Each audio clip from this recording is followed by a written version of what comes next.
exámenes quieren hablarme de digoxina, pero no saben qué es insuficiencia cardíaca. Yo primero tengo que saber la patología, qué hay patológicamente para saber qué es lo que yo debo hacer con los fármacos. Si acá hablo de un síndrome clínico por una obstrucción reversible, ¿cuál va a ser mi objetivo terapéutico aquí? Mi objetivo terapéutico aquí es broncodilatar.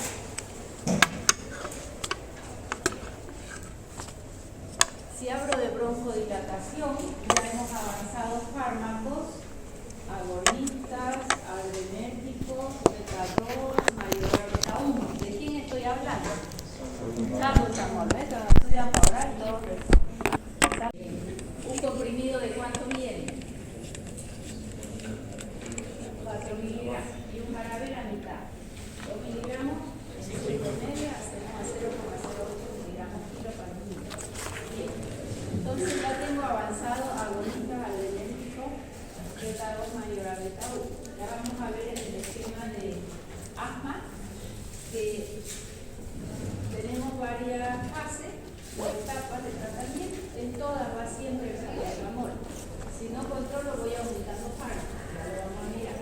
Pero siempre salbutamol sigue siendo la fármaco de base.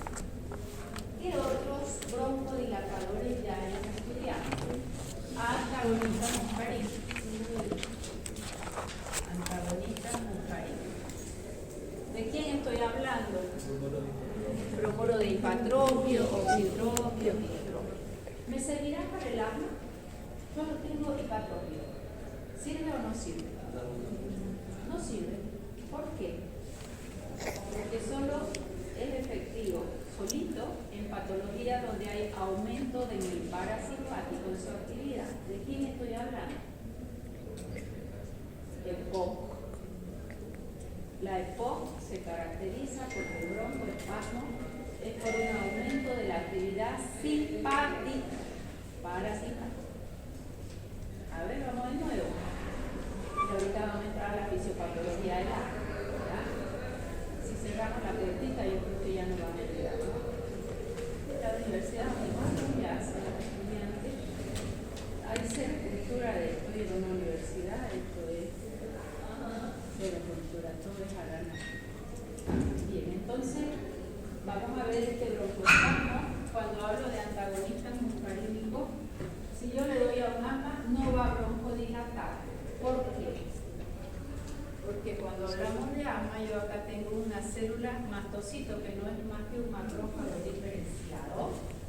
Vamos a hacerlo por su doble capa. Y en su interior tiene los mediadores de la inflamación. ¿Quién conoce algún mediador de inflamación?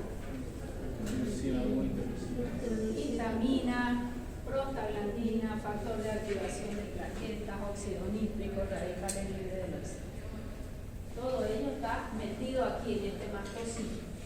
Este mastocito es una célula blanca diferenciada, viene de un macrófago ya activado. Cuando ella recibe sustancias llamadas alergenos, ¿quiénes son alergenos? Puede ser el polvo. Todo, a ver, primero polvo, polen, pelo de los animales. ¿Qué más? Cuando hay estos cambios de temperatura, ¿los asmáticos hacen crisis o no? Sí. El cambio de temperatura, algunos alimentos, algunos pacientes los lácteos, otros el gluten, otros los mariscos, algunos fármacos como la AINE, la aspirina, algunos antibióticos, ellos son alergenos. ¿Qué es un alergeno? Es una sustancia que va a entrar y va a tener un primer contacto con el organismo. Al primer contacto con el organismo, ¿qué produce mi organismo? Anticuerpos. ¿Y cómo se llaman estos anticuerpos? Inmunoglobulina E.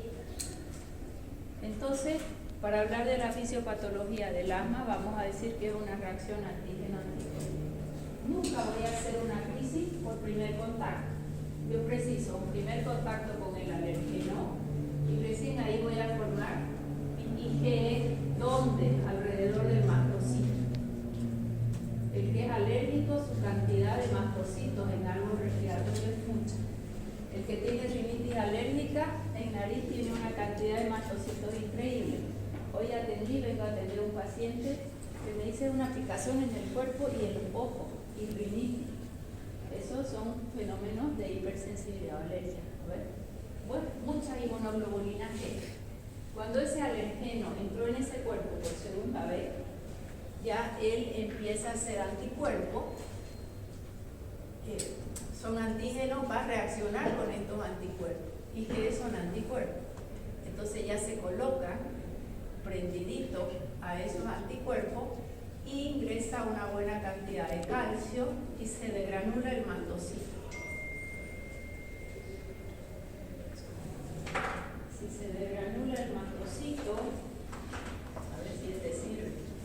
Si se degranula el mastocito en bronquios,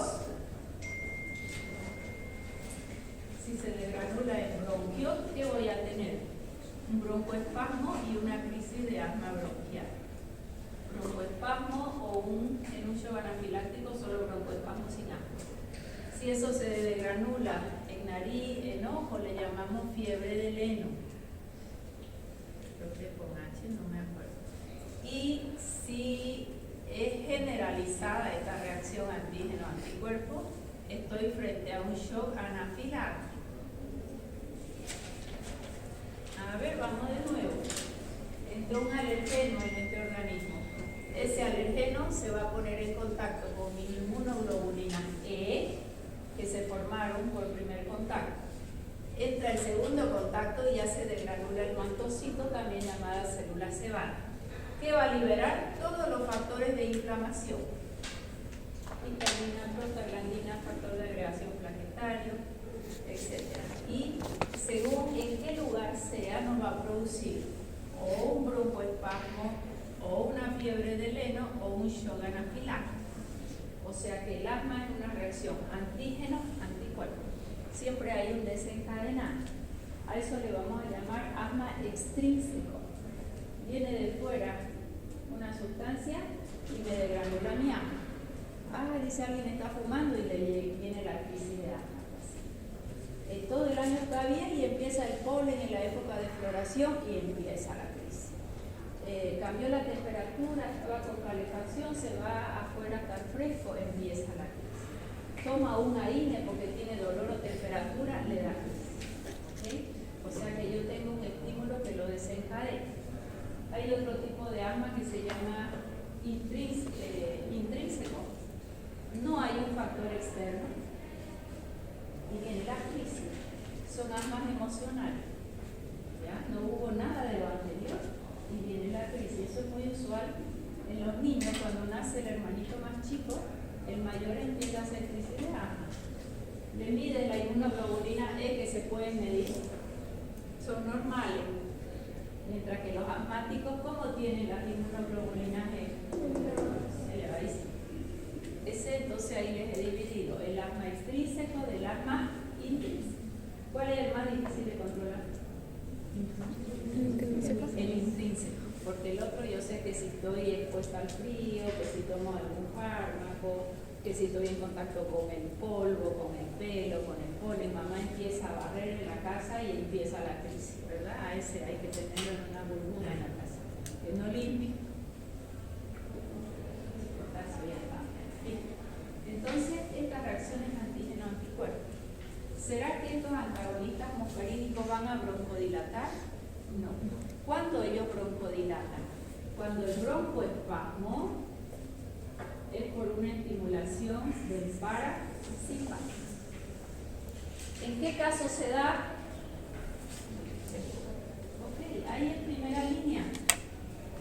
Ojo. ¿Puedo usar un salbutamol combinado con un hipatropio o oxitropio? Sí. Le mejora la actividad al salbutamol. Le mejora su actividad. ¿Bien? Nos queda un grupo de broncodilatadores que lo vamos a estudiar hoy. Se llaman xantina. ¿Quién conoce la xantina? Cafeína, teobromina, aminofilina. La toman todos los días en el café. Cafeína, teobromina, teofilina. Y el que vamos a usar, la cafeína en ampolla y aminofilina, que es la etilendiamida de la cafeína, su derivada. Esto no es primera línea. Tiene sus efectos adversos, franja terapéutica estrecha, hay que colocarlo endovenoso.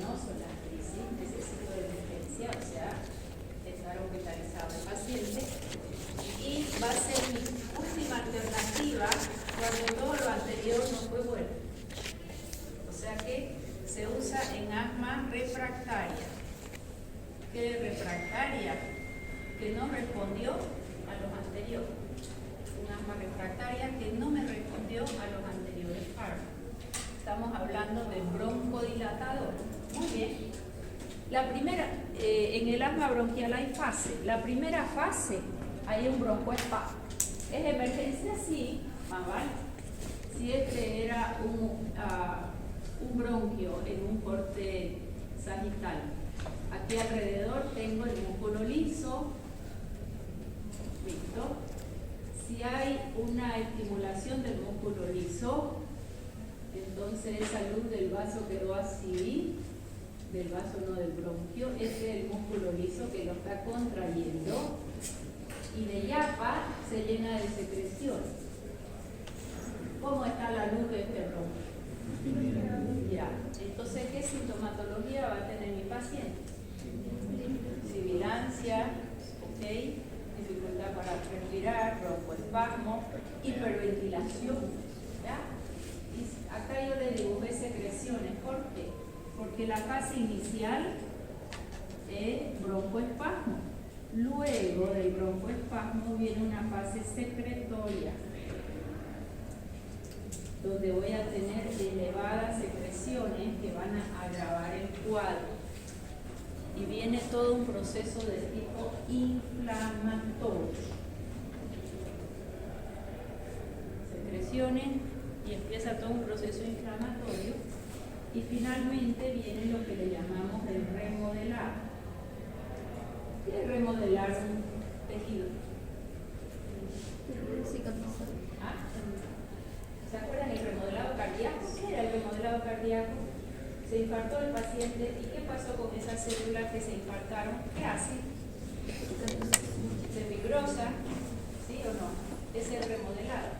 Acá también, tanto son estimuladas que ellas empiezan a hacer una hiperplasia, a tener menos probabilidad de encortarse y relajarse, o sea que son células ya más fibrosadas o endurecidas.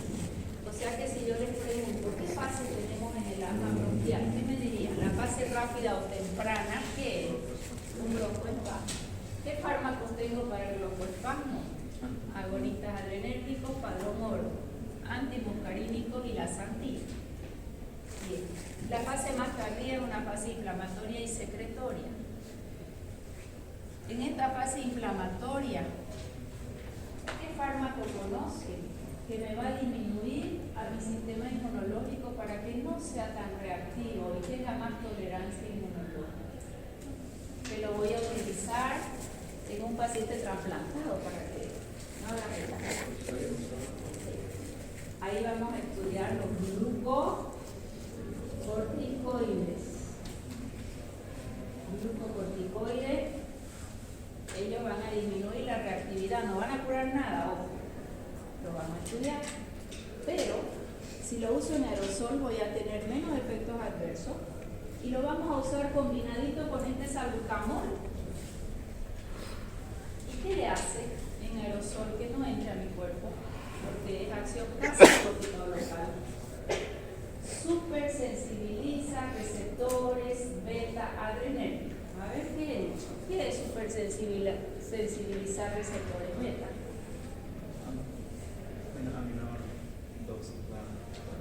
Super sensibilidad. A ver, vamos a pensar.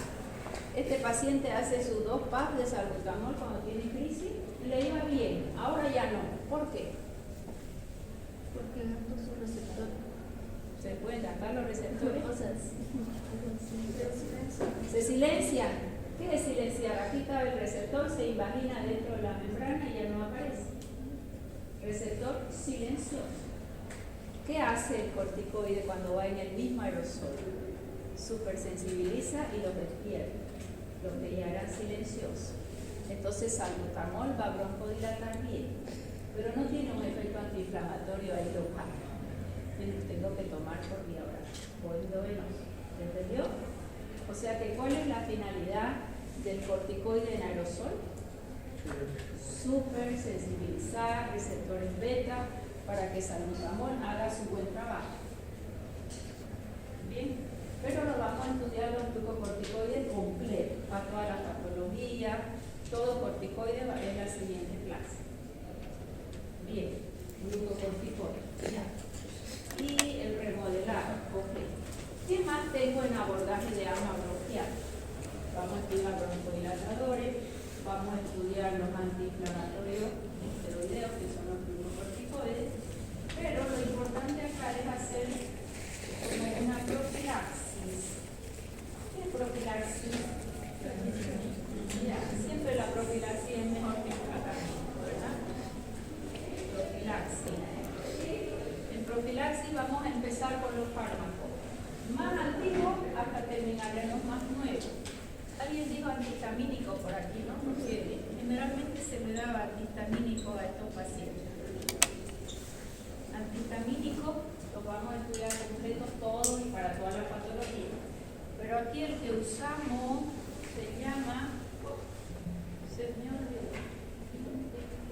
esta vez en otra cosa. Bueno, ya me voy a acordar. Que es el periodo de latencia muy largo y eso hace que no sea efectivo rápidamente ni en todos los pacientes. Ketotifeno. Pero vamos a estudiar todos los antihistamínicos. Después del ketotifeno nació el cromoglicato y el nedocromido. Estos ya se meten con las leucotrienos de la línea 4 que están implicados en procesos inflamatorios. Y después lo que nosotros usamos ahora es los inhibidores o bloqueadores de receptores SIN de los leucotrienos, es el Montelukast, Safenlukast. ¿Ya? Esos son mis profilaxis. Bien, entonces, ¿cómo vamos a abordar el asma? Vamos a completar la fase inicial, que me falta un grupo de broncodilatadores. Después voy a estudiar antiinflamatorios tipo glucocorticoides, porque los otros AINES están contraindicados. Los antiinflamatorios AINES, ya vamos a ver por qué. Y vamos a terminar haciendo la profilaxis. Entonces aquí voy a avanzar antihistamínico. Uno solo se usa para el asma, pero cada vez menos, pero no importa. Vamos a estudiar todo antihistamínico. Y estos otros dos que son profilácticos. ¿Se entendió? ¿Puede ver el segundo? ¿El segundo? Cromoglicato y nedocromido. Ya lo vamos a mirar. Bueno, mientras borran la pizarra, yo acomodo acá para ver gráficas más bonitas y ya que queden. El primero va a ser broncodilatado. Entonces vamos a avanzar su broncodilatador. ¿Quiénes son ellos? Metilxantinas. ¿De dónde derivan? Estos fueron descubiertos por las bebidas. Cafeína, teobromina, teofilina. Esta teofilina no es de buena biodisponibilidad. Entonces, para que tenga mejor biodisponibilidad y más estabilidad, se la ha trabajado y se obtiene aminofilina, que es la que vamos a usar, que es la etilendiamina de la teofilina. Es la etilendiamina de la teofilina. Nada me hace caso hoy día. Cafeína, teobromina, teofilina. ¿Cuál es la que nosotros vamos a usar? Aminofilina. Aminofilina viene comprimidos de 200 miligramos y de 300 miligramos. Siempre ranurado. ¿Por qué? Cada ranurita tiene 100 miligramos. Cada ranura tiene 100 miligramos. Luego la tenemos en ampollas también, que es la que usamos cuando es el asma refractaria, que no ha respondido a los broncodilatadores usuales. Y viene la ampollita de 250 miligramos. Bien, ¿de cuánto viene amino? Vamos a ir viendo bien las dosis, que parcial poco me sabían dosis. Viene de 200 y de 300 y siempre es un comprimidito ranurado.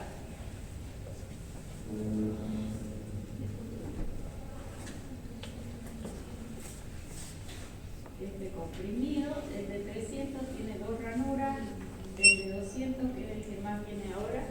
¿Por qué? Porque esto lo vamos a usar a necesidad. Entonces cada uno de ellos tiene 100 miligramos, ¿ya? Y la la ampolla 250 miligramos en 10 ml. ¿Qué es lo que ellos van a hacer? Esta es su molécula, no vamos a entrar en detalle. Mecanismo de acción. Ellos son inhibidores de la fosfodiesterasa. Inhiben a la fosfodiesterasa. ¿De dónde viene fosfodiesterasa? Nosotros usamos nuestro ATP, adenosín-trifosfato. El ATP va a pasar al ADP y finalmente al AMP cíclico. Y el AMP cíclico actúa sobre la fosfodiesterasa.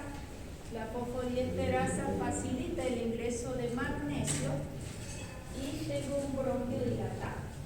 Magnesio es antagónico al calcio, ¿cierto? Bueno, ¿qué es lo que va a hacer la xantina? Vamos a bloquear fosfodiesterasa. Si aumenta fosfodiesterasa, no hay quien biotransforme al AMP cíclico. AMP cíclico se eleva y eso hace que disminuya el ingreso del calcio. Al disminuir el ingreso del calcio, entonces yo voy a tener una broncodilatación. A ver, vamos de vuelta. Nuestro ATP nunca se pierde nuestra energía, se va a reciclar. Adenosín-trifosfato pasa a ADP, ADP a AMP cíclico. Este AMP cíclico es activado por fosfodiesterasa, biotransformado por la fosfodiesterasa. ¿Qué es lo que va a hacer la xantina? Va a inhibir fosfodiesterasa. Aumenta el AMP cíclico porque no hay quien lo biotransforme y cuando AMP cíclico aumenta, disminuye el ingreso del calcio. Si disminuye el ingreso de calcio, estoy frente a una broncodilatación. Es un mecanismo de acción en hipótesis. ¿Ya? Muchos libros dicen se cree que inhibe fosfodiesterasa. También se cree que bloquea receptores de adenosina. Adenosina en árbol bronquial hace broncoconstricción. Es como que va a tener un efecto directo en bronquio.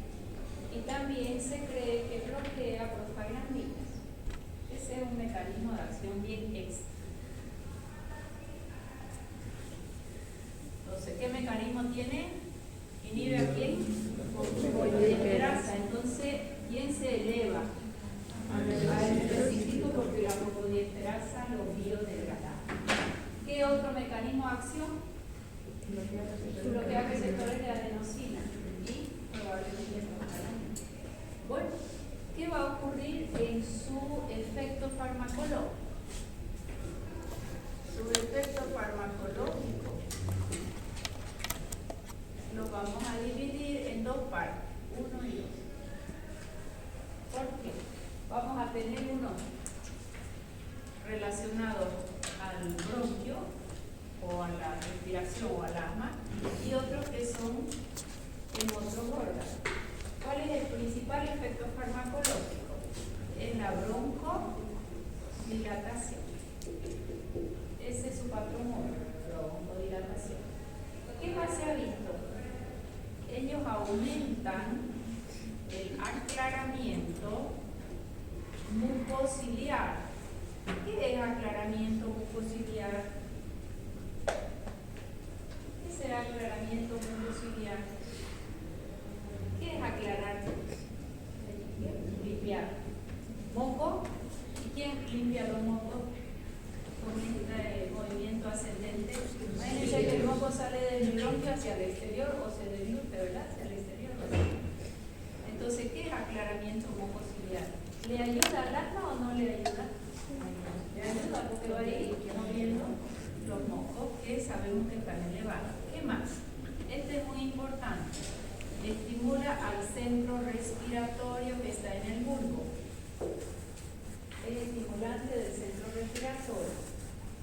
¿Para qué la puedo usar si él estimula el centro respiratorio? ¿Qué paciente se pone en riesgo cuando no respira? Todos nos ponemos en riesgo cuando no respira.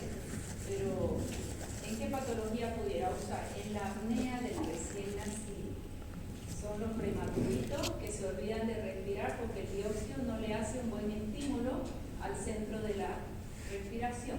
Entonces, cuando son muy prematuritos, para evitar apnea del recién nacido, vamos a usar cafeína. Cafeína viene en ampolla de 10 miligramos. En asma no usamos cafeína. Cafeína se va a usar para estimular el centro de la respiración que está en el bulbo. Hablamos de ampollitas de 10 miligramos. Eso usamos en neonatología. Pero todos los otros, las xantinas también son estimulantes del centro respiratorio. ¿Qué más hace? Estimula a los músculos de la respiración.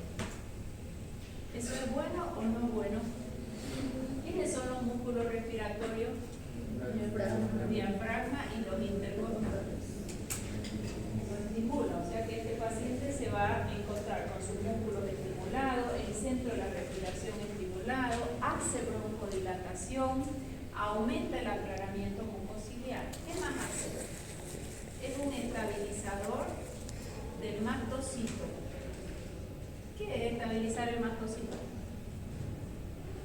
¿Qué entiendo por estabilizador del mastocito? Ya vimos que el mastocito era la célula cebada que tenía en su interior mediadores de la inflamación, en toda su superficie la inmunoglobulina E. Que no se libere. Y eso es de alguna forma profiláctico del asma. Porque los nuevos profilácticos del asma, ¿qué intentan hacer? Que ese mastocito no se degranule, aunque venga su estímulo. Y él hace eso, no en gran escala, pero sí lo hace. ¿Se entendió? Entonces, todos estos efectos farmacológicos, 1, 2, 3, 4, 5, están relacionados al árbol bronquial, a la respiración. Broncodilatan, aclaran los mocos, estimula el centro respiratorio, mejora la contracción de los músculos respiratorios para que haya mejor respiración y estabiliza el mastocito. Pero tiene otros efectos en otros órganos. ¿Qué hará en el corazón la xantina si yo me tomo mucho cafeína? En la red cardíaca aumentan las 4 propiedades. Aminofilina va a dar taquicardia. Fíjense que los 3 grupos de broncodilatadores que tenemos, todos hacen taquicardia. Salbutamol hace taquicardia, antimucarínico hace taquicardia y aminofilina hace taquicardia. Y los 3 tienen mecanismos de acción diferentes. ¿Qué hacen a nivel renal? Aumentan la diuresis y eso disminuye la presión arterial. A nivel renal son estimulantes de la diuresis. Aumentan el diurético y si es un diurético disminuye la presión, pero aquí da taquicardia. ¿Qué hará en el sistema nervioso central? ¿Qué ocurre si yo tomo mucho café? ¿Por qué lo tomo café? Mañana en mi examen, hoy a la noche me tomo 3 termos de café y me felicito. No, yo soy estudiante de medicina. Es estudiante de medicina que no estudio todos los días. Eso no es el gran disco, ni están haciendo una hazaña, ni están premiando a su cuerpo. Negativo, móvil 8. ¿Por qué se toman y dejan de dormir? No, mañana es mi examen, yo soy estudiante de medicina. Estudiante que no estudia, que estudia la noche antes. Es un conocimiento que no nos sirve la noche antes. Se toman cafeína. ¿Y por qué se toman cafeína? ¿Qué ocurre cuando yo voy por la segunda taza de café? Yo estaba media dormida. Me despierto, siento que todo me entra, será por estrés, dice uno. Aumenta la memoria, la captación, memoria de corto plazo. Pero yo me concentro y me enfoco más. Aumenta la concentración, aumenta la... No sé si la memoria de corto plazo, la concentración. ¿Qué más me hace? Hay personas que dicen que toman café les da sueño. Ese es otro cuerpo. Que sueño no es sueño, vamos a dejar. No les hace el efecto estimulante, porque lo biotransforman tan rápido que no le da tiempo al organismo. Son los metabolizadores rápidos. Ahí yo tengo un profesor que se toma su cafecito y se va a dormir. Y hay otro paciente que se toma el café después de las 12 del mediodía, a la noche no duerme. Ya, eso porque el sistema de biotransformación de la xantina, uno lo tiene muy elevado y el otro muy lento. Eso es una característica genética de cada uno. ver en los estudios que hacemos de biotransformación fluidogenética. Se llaman metabolizadores rápidos y metabolizadores lentos. ¿Sí? ¿Quién se puede tomar un café y se va a dormir? Ya, son metabolizadores rápidos. ¿Y quién se toma un café y no va a dormir? Por eso no se le va a ocurrir. Generalmente son los más ansiosos. Generalmente. Al ansioso no debe tomar café. Pero el sistema nervioso central, ¿qué es lo que va a pasar? Aumenta la concentración, insomnio, temblor en las manos, nerviosismo, inquietud y va a estar taquicardia. O sea que es estimulante. Si la dosis fue muy alta, puede producir hasta convulsión, contraindicado en pacientes con antecedentes de convulsión. Puede haber una estimulación muy intensa. Estoy hablando de dosis muy alta. Lo que pasa es que aminofilina tiene una franja terapéutica estrecha. Gran problema. ¿Qué era franja terapéutica estrecha? Dosis mínima y máxima preunida. Rápidamente entró a toxicidad.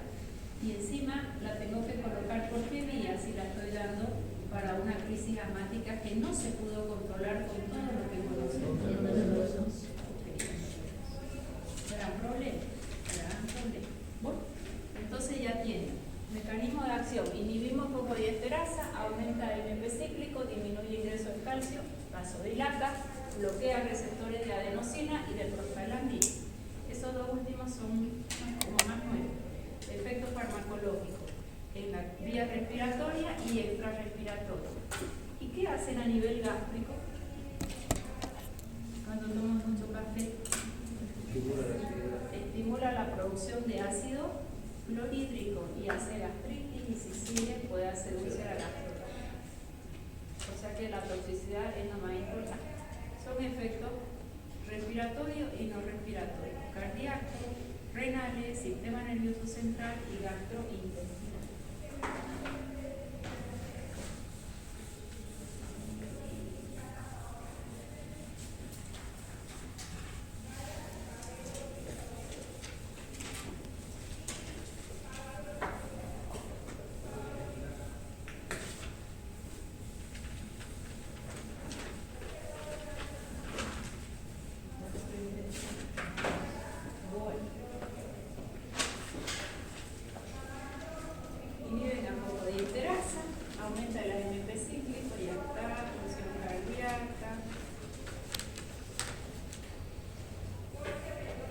Todavía no está claro su mecanismo, no importa, ya lo estudiamos. Fíjense, esta lámina me gustó, la saqué de un libro que pillé por ahí. Este bronquio está broncodilatado y este está con broncoconstricción. ¿Quién estimula la broncoconstricción? Acetilcolina, ¿sí o no? Acetilcolina, el receptor muscarínico estimula. Entonces, ¿qué fármaco yo puedo dar acá? Antagonista muscarínico. Pero serán de primera elección en acá. No va a revertir el dolor. ¿En quién es de primera elección? ¿Por qué? Porque el estímulo del parasimpático. Bien.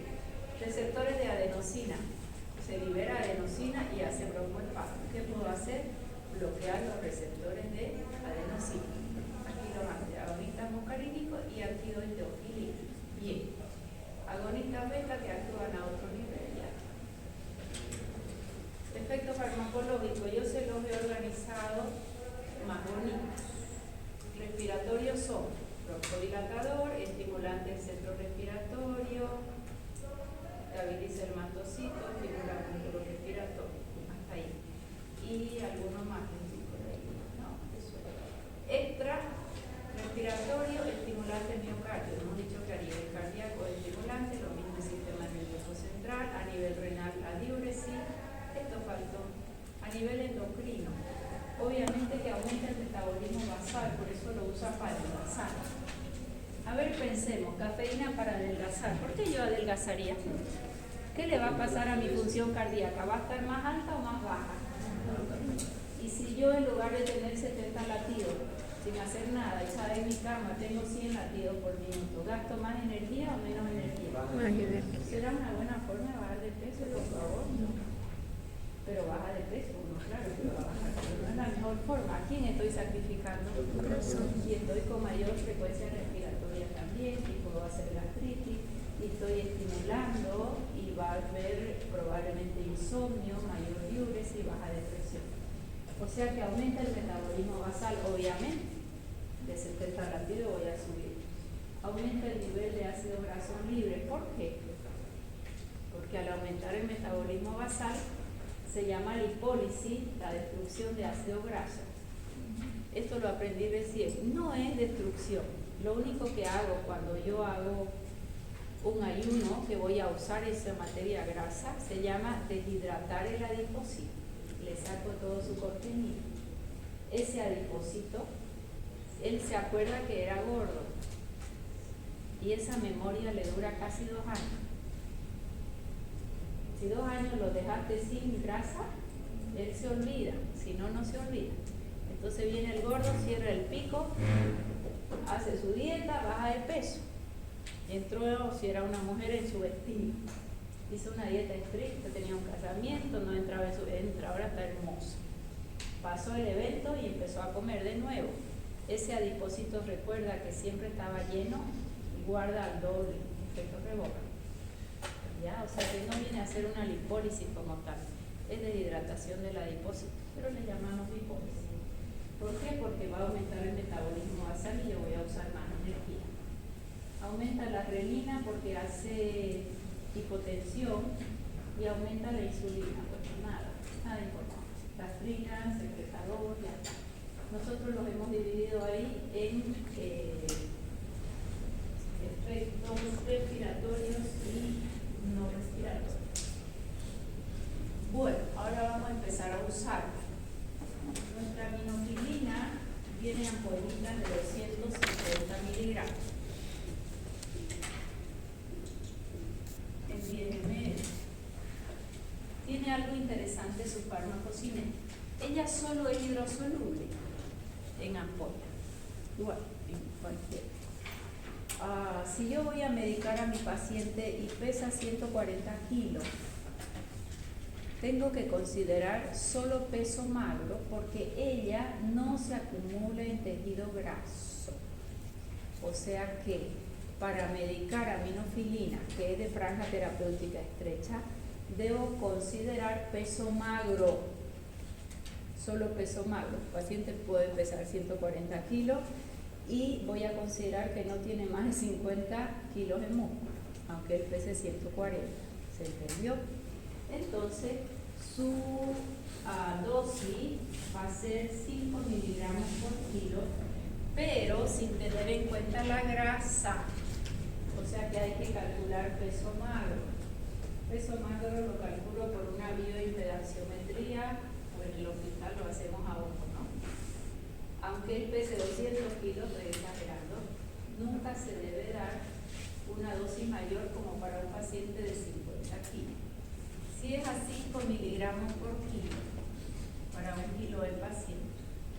Si tu paciente pesa 70 kilos, 70 kilos, ¿cuánto tendrías que dar? 5 por 7, 35. 350 miligramos, ¿cierto? La ampolla viene de 250. Nunca damos más de 250. Así acá te salga 500 o 1000. ¿De acuerdo? ¿Por qué? Porque no se acumula en tejido graso y su franja terapéutica es estrecha. Entonces hacemos a 5 miligramos kilo. Es una dosis inicial, endovenoso lento, lo vamos a poner en 20 minutos nuestro goteo. Estamos hablando de un paciente que está respirando muy mal, ya le hicimos salbutamol, ya le hicimos hipatropio combinado, probablemente combinamos ya en el mismo aerosol un glucocorticoide como fluticasona, beclometasona o budesonida. Ya vamos a avanzar corticoides. O sea que hicimos todo lo que ya sabemos y no mejora. Recién le vamos a poner endovenoso. Este está hospitalizado en la emergencia, no pudo controlar su crisis. ¿Está bien? Hacemos en 20 minutos 5 miligramos por kilo como dosis de inicio. Y después vemos, eso se lo voy a poner en 20 minutos, después ya voy a dejarle un goteo de mantenimiento, no es que ya no hay broncoespasmo, eso es un proceso que va a seguir, a 0,5 miligramos por kilo hora. Si 100 miligramos kilo hora, ¿con qué yo voy a administrar? Con una bomba de infusión, ¿no? Hasta controlar. Generalmente se hace dentro de las primeras 12 horas, hasta eso ya se debe ir revirtiendo el broncoespasmo. ¿Se entendió? O sea que si bien es 5 miligramos kilo, todas las literaturas te dicen a nadie le va a dar más de una ampolla que es de 250, porque no se nos va a acumular el tejido magro, franja terapéutica es extremadamente estrecha.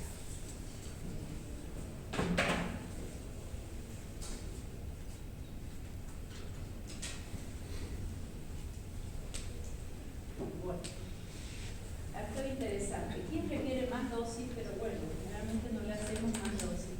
Pacientes fumadores. Los pacientes fumadores, probablemente la nicotina acelera su biotransformación y la dosis se cae. Lo mismo pasa en los recién naciditos, los prematuros. Tienen una dosis de mantenimiento ancianos o por pulmonar, ya eso nada. Quien requiere mayor dosis, fumador. Probablemente la nicotina tenga algo que ver en la enzima que biotransforma. Los niños, igual dosis de carga que los adultos. ¿Por qué? Porque casi no se considera tejido magro, pero bueno, los niños hoy vienen obesos, ¿no? En gran cantidad. ¿Dónde la voy a usar? En un broncoespasmo agudo que no necesita endovenoso, sí puedo usarlo comprimidos, 100 y de 300 miligramos. Normalmente viene ranurado, empezamos con 100. Su servida es corta, se administra cada 6 o cada 8 horas. Eso se va a administrar después de la comida, dice para menos gastritis, pero la gastritis se da nomás. Esto es como de una dosis de mantenimiento, le hicieron endovenoso y ya lo quieren mandar a casa, o ya sabe que salbutamol y todo lo que usó no fue cierto y hacemos en vía oral. Yo tenía una pacientita chiquitita, era añosa, gordita, retaconcita. Ella tenía una crisis asmática terrorista, usaba salbutamol en vía oral, aminoglipina en vía oral y aerosol corticoide y aerosol salbutamol, y aún así terminaba en emergencia. Ella al final falleció, creo, por un tema cardíaco. Y todo daba taquicardia, el salbutamol, la aminoglipina. Broncoespasmo crónico, más que todo paciente en enfoque, esto funciona, el problema es la taquicardia. Se da en vía oral, no es de primera elección, para nada. El intramuscular produce mucho dolor. Aquí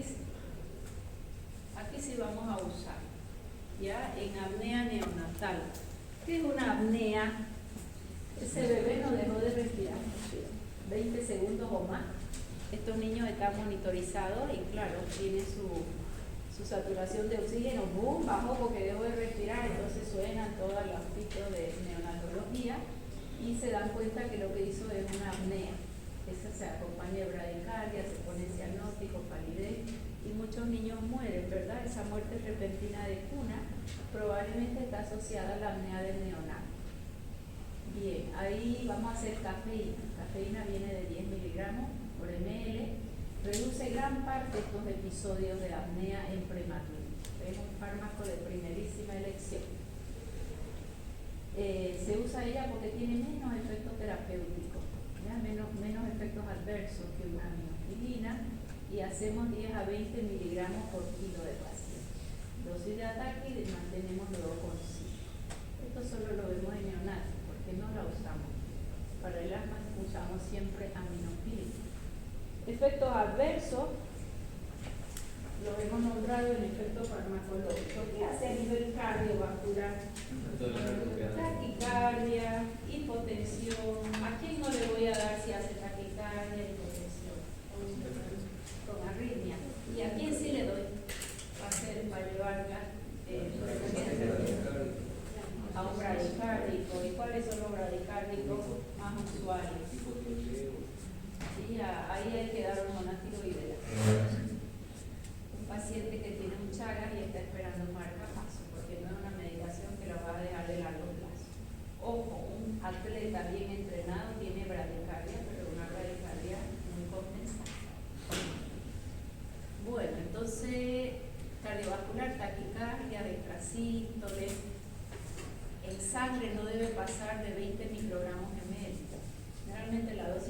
digamos, llega a 15 acá, justo a la mitad. Franja terapéutica, esto es en sangre, no lo que yo administro. 10 a 20 microgramos por ml. ¿Cómo lo sé eso? Sacando sangre al paciente y mirando niveles plasmáticos. No se hace usualmente en nuestro medio. Yo estuve en el hospital 12 de octubre en España con una beca y eso fue un hospital de 1.200 camas. Eran 12 pisos. Y ahí había todo un departamento que era el tamaño de nuestra caja nacional, de nuestro hospital de 200 camas. Solo se hacía farmacocinética de los medicamentos, ahí hacían niveles plasmáticos de todos los fármacos que necesitaban. Todo lo que tenía franja terapéutica estrecha, dioxina, amiovarona, santina, aminoglucósidos, todo eso no se medica sin hacer niveles plasmáticos. Van dando la dosis, sacan sangre al paciente y ahí hacen toda la corrida para ver niveles plasmáticos. Era todo un departamento de farmacocinética. Ahí habían profesionales especialistas farmacéuticos solo en farmacocinética, ¿no? Entonces ahí sí trabajamos con esto, ¿no? Te dan su curva del paciente con esta dosis, cuánto alcanza en sangre. Acá se hace en algún laboratorio, los costos no son bajos. Digoxina vale nada. Y el examen para saber cuándo tengo digoxina en sangre vale mucho. ¿Se entendió? Como es tricompartimental, ¿qué suelen hacer los médicos? De lunes a viernes. No, para mantenerlo. Hay que hacer dosis de saturación. Sí, acá también, ¿verdad? Hicimos 5 y después 0,5. Bueno, a nivel gastrointestinal son irritantes, ¿por qué? Porque hacen estimulación de las células parietales y hacen mayor producción de ácido clorhídrico. Si hay ácido clorhídrico, gastritis, puede haber reflujo, puede haber úlcera. Sistema nervioso central, toda la estimulación que ustedes quieran, ansiedad, dolor, mareo, mayor concentración, puede haber convulsiones, pero con dosis muy altas, fíjense. La franja es hasta 20 y si alcanzo 100, ahí es mayor. En los electrolitos, esto faltó. Él es diurético y puede hacer hipopotasemia. ¿Ah? Es más que todo cuando hay intoxicación. Dosis muy alta. Hipofosfatemia. Hipofosfatemia es muy usual, fíjense ustedes, pacientes que tienen alteraciones en el calcio y en el fósforo, se les saca las cafeínas, está contraindicada. Sobredosificación, baja de magnesio e hipercalcemia. La santina estimula la acidez gástrica. Si yo tengo acidez gástrica, el calcio se absorbe. Si no hay acidez gástrica, el calcio no se absorbe. ¿Ya? Eso lo vamos a mirar cuando veamos fármacos como omeprazol que quitan la acidez gástrica y al paciente le da calcio porque tiene osteopenia, osteoporosis, no se absorbe. Esto favorece la absorción de calcio y la pérdida de fósforo. ¿Qué le hacen a la función mental? Si es una sostenida, primero hay mayor concentración, pero si ya es muy sostenido puede hacer psicosis, ansiedad, agitación, contraindicado en estos pacientes. Y hay contradictorio que dice demencia, ¿no? Pero eso es en un uso sostenido. Aumentan glucosa y aumentan ácido úrico porque las aminofilinas se elimina por secreción tubular, gran parte por la vía del ácido úrico. Si yo le uso la vía del ácido úrico, él no se va, y si no se va, hace hiperuricemia. A nivel urinario me mejoró la diuresis, ya lo habíamos visto, hipersensibilidad la que quiera, desde tipo 1 hasta tipo 4. Denme un ejemplo de hipersensibilidad tipo 1. Un rash cutáneo, shock anafiláctico, desde un rash hasta un shock, que es severo. Tipo 2, todos son elementos anticuerpos contra glóbulos rojos, blancos y plaquetas. Una trombocitopenia, puede hacer una trombocitopenia, una anemia hemolítica, destrucción de glóbulos rojos. Tipo 3, inmunocomplejo, puedo hacer granuloma, lupus eritematoso. Y la tipo 4 es más sistémica, son las dermatitis. Bien. ¿cuándo es más incidencia? Cuando nos pasamos de 20 microgramos ml en sangre. Ahí la gravedad es importante. Generalmente, si trabajo solo a 10 microgramos ml, poco frecuente, en 15 ya puede empezar a aparecer taquicardia y así. Pero, ¿de qué depende que yo dé más dosis o menos dosis? Si llegué a broncodilatar o no. ¿Qué es más urgente? Broncodilatarlo, que si hay broncoespasmo no va a poder respirar, o los efectos adversos. Beneficios sobre el riesgo. Bueno, dosis van a variar, si es gordo, si no es gordo. En apnea del neonato, en sangre lo ideal es que esté entre 5 a 15 microgramos en ello. En España no se utiliza si no hace nivel plasmático. Por lo tanto, ¿en quién no voy a usar? ¿Por qué no voy a usar en úlceras? Se aumenta la producción de ácido clorhídrico. ¿Por qué no uso en hipertiroidismo? Porque el hipertiroideo que ya tiene aumentado su metabolismo basal. ¿Y qué hace esto? Aumenta todo el metabolismo basal, taquicardia, frecuencia respiratoria, temblor, insomnio, baja de peso, todo lo que hace el hipertiroidismo. Hipertensión, dice, pero yo no estoy de acuerdo porque él hace hipotensión. Arritmia cardíaca, sí estoy de acuerdo. ¿Por qué en arritmia? Porque hace taquiarritmia. En epilepsia, ¿por qué? Porque es estimulante del sistema nervioso central. Trastornos hepáticos, ¿por qué? Porque tiene intensa biotransformación y es de franja terapéutica estrecha. Si el hígado no está funcionando, mayor fármaco, mayor dosis tóxica. Dice que la fiebre hace que su biotransformación sea más lenta, pero bueno, eso es no. Recién nacidos y ancianos siempre es relativo, ¿no? Siempre es relativo. Pacientes que fuman cigarrillos inducen la metabolización enzimática, los hidrocarburos del tabaco, esto es raro, ¿no? Ellos necesitan mayores dosis, incrementan y siempre el cigarrillo, ¿con quién va acompañado? Con un café, ¿no ves? Que fuma un cigarro, no se me tranquiliza, me despierta, hacemos café de ese, nuestro abuelo, tu padre, mi papá, 20 cigarrillos fuman por día.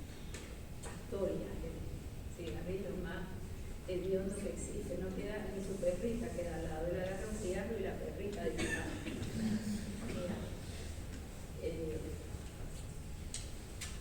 nada. Interacción. ¿Quién disminuye su eliminación? ¿Por qué el alopurinol? Es que no me avanzaba. Alopurinol es un uricosúrico. Él hace que se elimine el ácido úrico y le gana la vía. Y los dos compiten por secreción tubular. Gran parte se elimina por secreción tubular. Algunos antiarrítmicos. Estos macrólidos, esa es la eritromicina, claritromicina. Ellos se caracterizan, lo vamos a estudiar en antibióticos, porque son los antibacterianos que más usan las enzimas hepáticas, son los más hepatotóxicos. Llega un macrólido y le usa todas las enzimas hepáticas que hay en el hígado. ¿Qué va a pasar si viene un segundo fármaco? Enzimas hepáticas están ocupadas en su nivel plasmático y se eleva, ¿ya? Estos macrólidos con todo el mundo interaccionan. ¿Por qué? Porque son inhibidores enzimáticos, anticonceptivos de vía oral, bueno, eso es nada.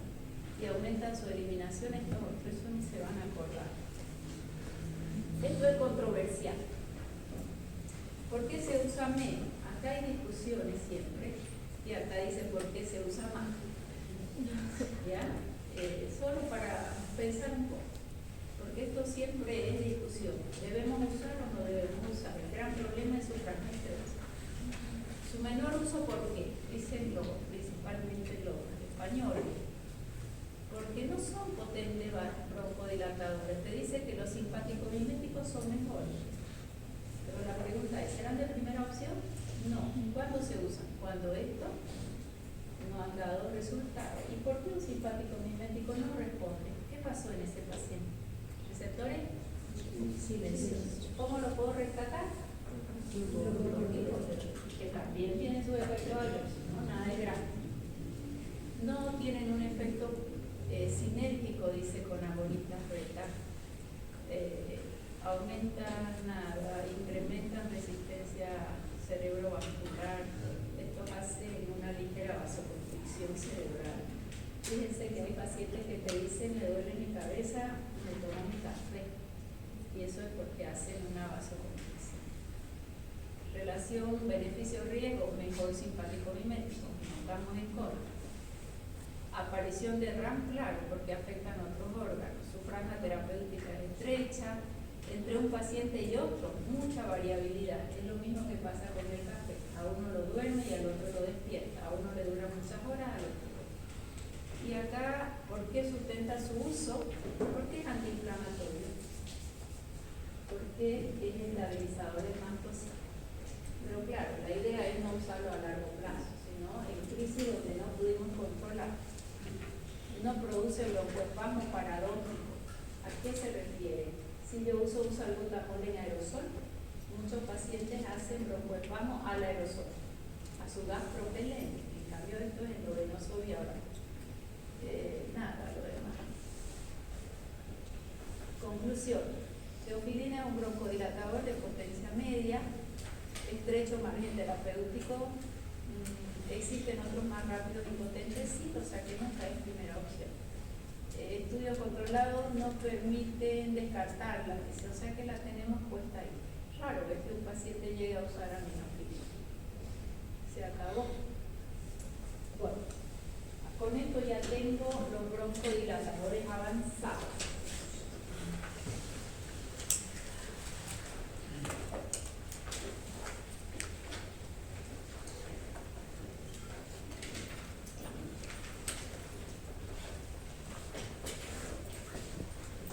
Ya de toda la introducción que yo les di.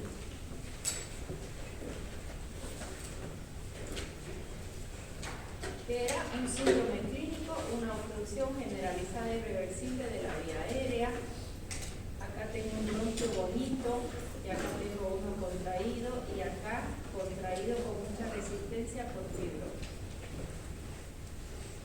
Miren de bonito ese bronquio, y acá está lleno de mucosidad, y todo este músculo liso ya está remodelado de un asma crónico. Esto es lo que intenté dibujarle, mi mastocito con la inmunoglobulina, viene el antígeno, reacciona antígeno-anticuerpo y se degrada. Los mediadores, en el asma, todo su cuadro, fiebre de veleno, solo es nariz, ojos, a veces garganta y anafilaxia. Misma fisiopatología. Ahí están de bonito los mastocitos. Factores desencadenadores, cambio de temperatura, beta bloqueante, los nuevos o los viejos. Los nuevos que le hacen al betador. Tanto como broncodilatar, ¿no? Pero no hacen más.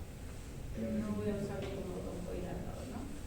Sinusitis, si se enfermó con una gripe, puede hacer un asma. El ejercicio en algunos pacientes, efecto como menstruación en otros, tabaco. Hay genético, pero sí es antígeno anticuerpo. No es genético, pero sí hay predisposición genética. Perfecto, ya está. Aquí está la información dentro del antígeno, ahora que se habla de antígeno, alfa-1-eosinófilo, cargadito ahí. Con salicina. ¿Qué mediadores hay muchos? Dentro, histamina, leptopreno, prostaglandina, tropoxano, bradicimina, especie reactiva del oxígeno, nítrico, factores de crecimiento. Eso se libera y ahí ya tengo el broncoespasmo, edema, cambio en el músculo.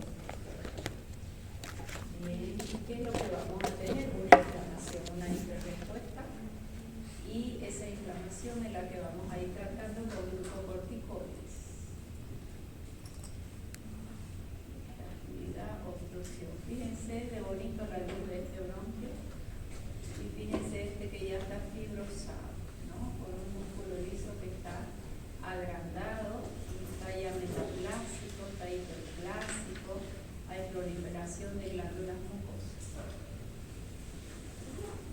Bueno, hasta ahí. Hoy vamos a ver ya en la próxima clase nuestra fase para ir trabajando sobre